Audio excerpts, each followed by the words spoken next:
கணவனை வேலைக்கு அனுப்பிவிட்டு சமையல் அறையில் சென்று தனக்கு ஒரு காஃபி போட்டு கையில் எடுத்துக்கொண்டு முன்னறைக்கு வந்தாள் சாந்தி. அந்த அறையில் முக்கிய சுவரில் மாட்டப்பட்டிருந்த கையால் வரையப்பட்ட அந்த படத்தை பார்த்து கொண்டே காஃபி குடித்தாள். அடே அப்பா, இந்த படம் எத்தனை தத்ரூபமாக இருக்கிறது! அழகான ஒரு தோட்டம், கொத்து கொத்தாய் பூத்து கிடக்கும் ரோஜா மலர்கள், ஆங்காங்கே பறந்து செல்லும் 2-3 வண்ணத்து பூச்சிகள். எத்தனை வருடங்களாக இந்த படம் எனக்கு மகிழ்ச்சியை கொடுத்திருக்கிறது என்று நினைத்துக் கொண்டே அறையின் மற்ற பகுதிகளையும் எட்டி பார்த்தாள். ஏதோ ஒரு தச்சு ஆசாரியின் கைவண்ணத்தில் உருவான வளைவுகளும் நெளிவுகளும் உள்ள, ஆனால் உறுதியான அந்த மர நாற்காலி, பல ஊர்களிலிருந்து வாங்கி வந்த சிறிய சிறிய பொருட்களை அந்த காட்சி அலமாரியை அலங்கரித்துக் கொண்டிருந்தது.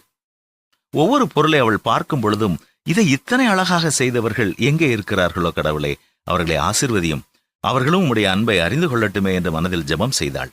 இப்படி ஜெபிக்கும் பொழுதே தன்னையும் இத்தனை அருமையாக படைத்து தனக்கு ஒரு நல்ல குடும்பத்தை கொடுத்துள்ள இறைவனுக்கு நன்றி செலுத்தாமல் இருக்க முடியவில்லை.